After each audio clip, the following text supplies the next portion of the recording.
Good morning, students. Myself Pramjit Singh, your history teacher from शिक्षा भारती। तो कल हम सूफीज़म के बारे में कर रहे थे। गुड मॉर्निंग भाई कल्पना। क्लास स्टार्ट होगी है। इंदू भी आ गई है भाई। Good morning Indu. Class start हो चुकी है, रिकॉर्डिंग शुरू हो गई है, सुनो अब ध्यान से, ठीक है। तो कल हम सूफीज़म के बारे में कर रहे थे। सर बस दो ही बच्चे आ गए। हाँ दो, कोई नहीं, दो हैं, बाकी आते रहेंगे या रिकॉर्डिंग देख लेंगे, ठीक है ना। इसमें एक बार यस सर। इनरोल होने के बाद अब अपने आप आ सकता है, जो जब चाहे बीच में। जैसे तुम भी बीच में आए हो, क्लास तो मैंने शुरू पहले ही कर दी थी, ठीक है ना।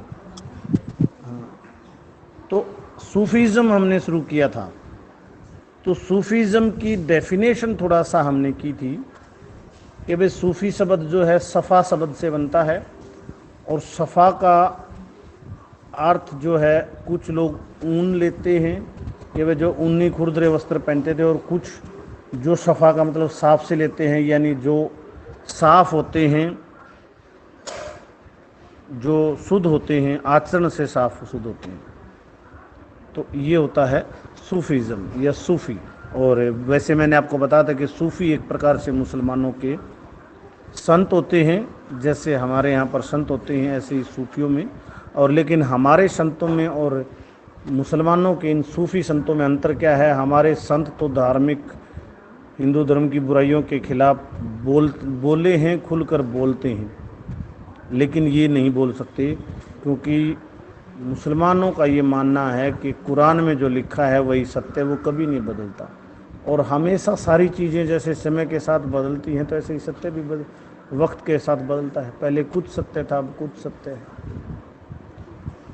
तो इस प्रकार से वो बदलाव को पसंद नहीं करते। और सूफ़ी जो संत हैं उनको जो अनुभव होता है, तो उनको भी ये अनुभव होता है कि हाँ बहुत सी बुराइयां हैं।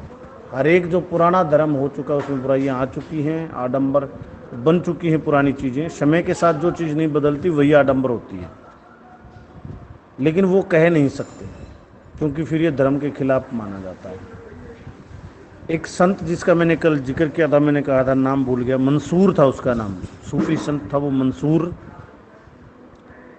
तो मंसूर की आंखें निकाल ली गई थी, उसके हाथ काट दिए थे, उसके पैर काट दिए थे, पत्थर मार मार के उसको तड़पा तड़पा के मारा था। और कसूर उसका सिर्फ इतना था कि उसने अनहलक कह दिया था। अनहलक क्या होता है? जैसे हमारे ग्रंथों में लिखा है, वेदों में लिखा है अहम ब्रह्मास्मि, ये शब्द है एक वेदों में, अहम ब्रह्मास्मि। अहम ब्रह्मास्मि का मतलब है कि मैं ही ब्रह्मा हूँ। देखने में तो ये बड़ा अहंकारी लगता है। कृष्ण ने भी गीता का जब संदेश दिया था तो उसको परमात्मा न कहकर कृष्ण ने अर्जुन से यही कहा था कि तू मुझे पालेगा, तू मुझ में समा जाएगा, मुझ में, यानी स्वयं को ही परमात्मा कहा था। क्यों? क्योंकि जो अंतिम सत्य, जो ज्ञान होता है, जो बुद्ध को ज्ञान हुआ, जो नानक को ज्ञान हुआ, जो कबीर को, जो तुलसीदास को, यानी संतों को जो ज्ञान हुआ, वो ज्ञान ही ये होता है कि मैं और परमात्मा अलग नहीं है, मैं भी परमात्मा का एक अंश हूँ। यानी जब मैं का प्रयोग हम करते हैं तो वो अहंकार भरा होता है। और जब हमें ज्ञान हो जाता है और ये पता लग जाता है कि मैं और परमात्मा अलग नहीं हैं, मेरा ही अवतरण परमात्मा का अवतरण है, तो वो जो मैं होता है वो फिर अहंकार का मैं नहीं होता, वो परमात्मा का मैं होता है, वो परमात्मा होता है। तो उस सेंस में हमारे ग्रंथों में भी लिखा है, वेदों में, अहम ब्रह्मास्मि। और जब मंसूर को ज्ञान हुआ तो उसने कहा था अनहलक। उर्दू में यही मतलब, अनहलक का मतलब अहम ब्रह्मास्मि ही है। और जब उसने अनहलक कहा तो ये मुस्लिम धर्म के खिलाफ माना गया कि भाई ये तो हिंदुओं वाली भाषा बोलने लगा, और इस तरह के, इसलिए उसको इतनी कड़ी सजा दी गई। और हालांकि सभी सूफी संतों को यही ज्ञान हुआ है, और सूफी संतों ने उसको समझाया भी कि तू क्या सोचता, हमें इस चीज़ का ज्ञान नहीं, हमें भी ज्ञान है, लेकिन मत बोल तू, तो उसने यही कहा कि कैसे ना बोलूं, मैं तो हूँ ही नहीं, अब तो मैं तो मिट चुका हूँ, अब तो परमात्मा ही बोलता है और वो तो वही बोलेगा जो सत्य है। तो यानी कि सूफ़ी संतों, ज़्यादा लंबा इसको मंसूर की कहानी को कितना ही ले सकते हैं, लेकिन ये जो है सूफ़ी संतों के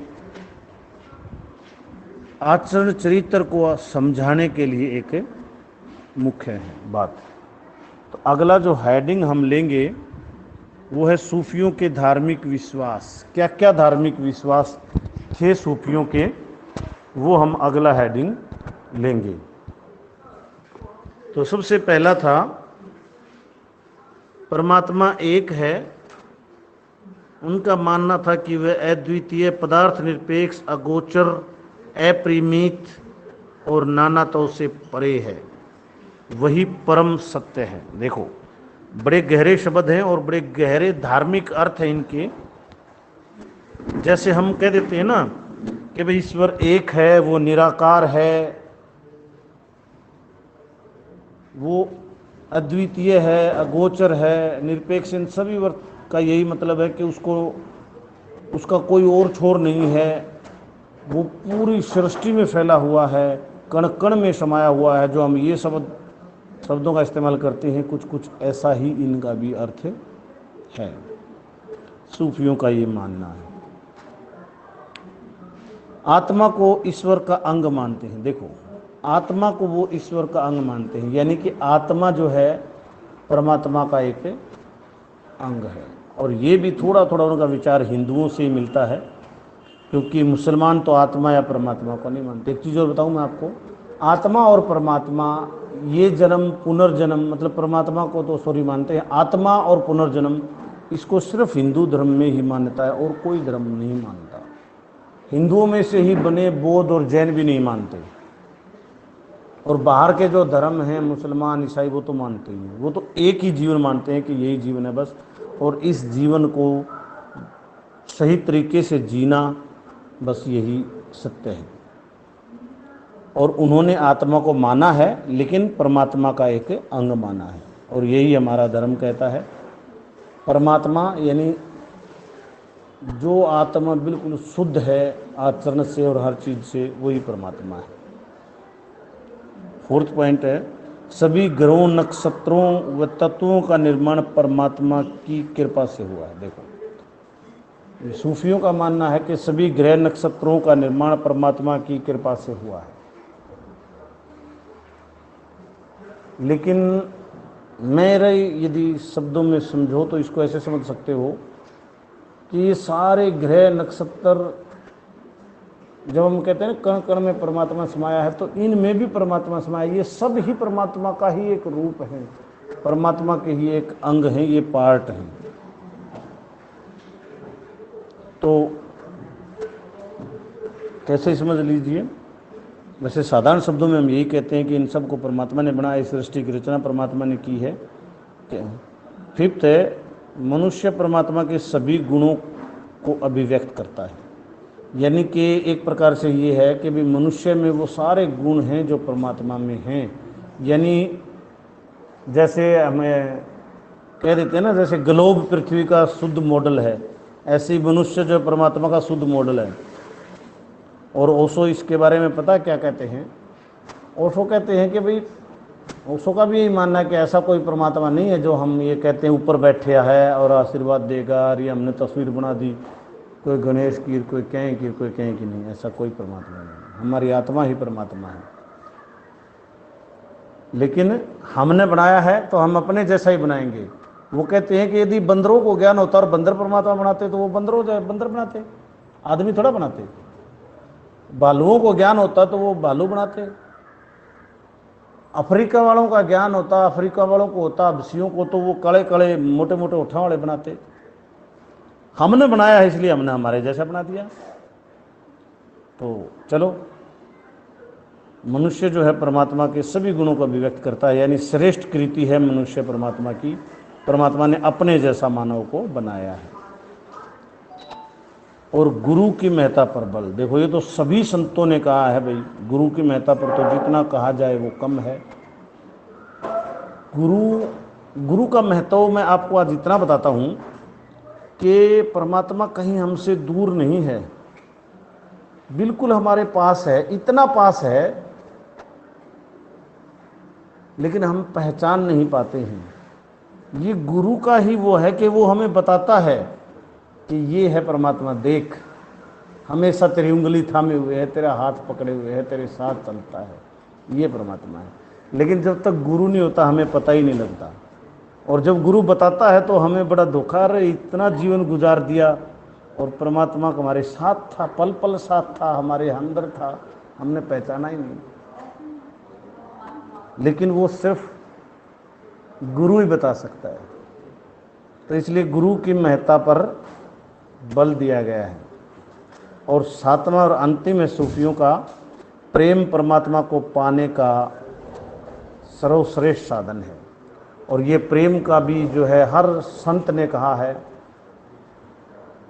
कबीर ने कहा है, नानक ने कहा है, गौतम बुद्ध ने तो प्रेम की बहुत ही अच्छी परिभाषा दी है, और ओशो का तो सारा ही जो है ज्ञान ही प्रेम पर आधारित है, प्रेम ही परमात्मा है। लेकिन एक चीज़ बता दूं, ये जो प्रेम है ये वो प्रेम नहीं है जो हम जानते हैं जिस प्रेम के बारे में, वो प्रेम ये प्रेम नहीं है। हम जो प्रेम जानते हैं वो तो मोह है। हमें अपने माँ बाप से प्रेम है तो यानी हमें अपने माँ बाप से मोह है। हमें अपने बच्चों से प्रेम है, वो हम अपने बच्चों से हमारा मोह है। पति पत्नी का प्रेम वो सब मोह है, इस संसारिक प्रेम है। ये प्रेम एक और ही धारणा है। ओशो ने कहा है कि जैसे फूल महकता है बाग में,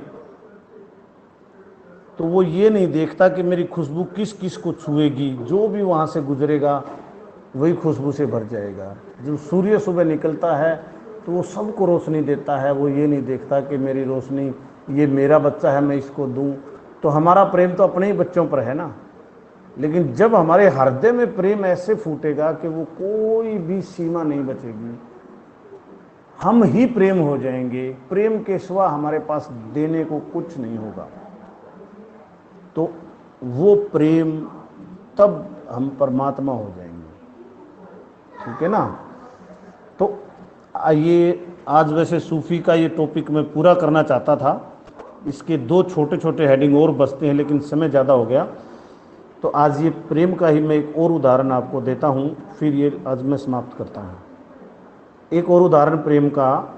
एक बार गौतम बुद्ध बैठे थे कहीं पर, प्रवचन कर रहे थे, और उनका शिष्य भी था और उनका भाई भी था आनंद, हमेशा उनके साथ रहता था, चचेरा भाई था, और दोनों क्षत्रिय थे, राजाओं के पुत्र थे, संन्यास उन्होंने बाद में लिया था।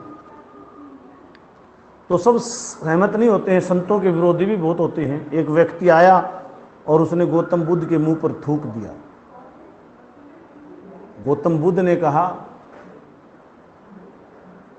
कि मुंह से, अपने अंगोछे से अपना मुंह पोंछ लिया और कहा कि कुछ और कहना चाहते हो? तो उसने कहा, आनंद ने, कि कहना, आप क्या बात कर रहे हैं, इसने आपके मुंह पर थूका है, और कहो तो आप मुझे आज्ञा दो, मैं इसको अभी ठीक कर देता हूँ। छतरी था, छतरी का अंदर से बोल पड़ा, बोला नहीं, तुम नहीं समझते आनंद, भाषा बहुत कमज़ोर है, कई बार शब्द कम पड़ जाते हैं कुछ कहने के लिए। इसको कोई गुस्सा होगा हमारे से किसी बात से, इसने अपना गुस्सा निकाल दिया, व्यक्त कर दिया, बात खत्म। फिर वो घर गया, उसको एहसास हुआ कि गुस्से में तूने गौतम बुद्ध पर थूक दिया, और वो कितना प्रेम करुणा हमारे पर बरसाते थे, और आज वो हमारे से नाराज़ हो गए होंगे, मैंने तो गौतम बुद्ध को हमेशा हमेशा के लिए खो दिया, बड़ा पछतावा। सुबह उठते ही आ गया, सारी रात नींद नहीं आई उसको, सुबह उठते ही गौतम बुद्ध के पैरों में पड़ गया, बोला मुझे माफ़ कर दो, मैं तो कितना भागा हूँ कि मैंने कितनी बड़ी गलती कर दी, आपका प्रेम मुझ पर बरसता था वो खो दिया। तो गौतम बुद्ध ने फिर कहा आनंद से, आनंद देखो, शब्द आज भी कमज़ोर हैं, कल भी शब्द नहीं थे इसके पास कहने के लिए, कल कहने के लिए इसने थूक दिया, और आज ये कहने के लिए आंसू बहा रहा है, शब्द आज भी नहीं है, शब्द आज भी कमजोर है। फिर उसको उठाया और कहा कि नहीं, मैं तो तुमसे क्या किसी से भी घृणा नफरत कर ही नहीं सकता, क्योंकि नफरत है ही नहीं मेरे पास है ही प्रेम। प्रेम के अलावा मेरे पास कुछ भी नहीं है, तो मैं वो दे ही नहीं सकता किसी को इसके अलावा कुछ भी। जैसे आम होता है ना, आम का पेड़ या कोई भी फलदार पेड़, उसको कितने ही पत्थर मारो उसके पास तो फल है, वो फल ही देगा। वैसे ही गौतम बुद्ध के पास तो प्रेम ही था, कोई उसको गाली दे, कोई उसके मुंह पर थूके, कोई पत्थर मारे, तो वो तो सिर्फ प्रेम ही दे सकता है, क्योंकि है ही प्रेम उसके पास, नफरत है ही नहीं। तो ये उस प्रेम की बात कर रहे हैं, ऐसा प्रेम जो है परमात्मा हो जाता है। तो बहुत लंबा हो गया, आज था तो ये सूफीज़म ख़त्म करने का, लेकिन इसको कल ख़त्म करेंगे। आज इतना ही, धन्यवाद। सर हाँ बोलो भाई। सर कौन से पेपर ऑफलाइन होंगे, ये यूनिट टेस्ट या क्या? हेलो? ऑफलाइन पेपर, कौन से पेपर होंगे सर? नहीं, ऑनलाइन ही होंगे। ऑफलाइन तो स्कूल खुल जाते हैं, तो ऑफलाइन पहले कैसे हुए थे, फर्स्ट यूनिट वाले ऐसे ही होंगे। Okay sir. ठीक है ना, हाँ जैसे फर्स्ट यूनिट के हुए थे।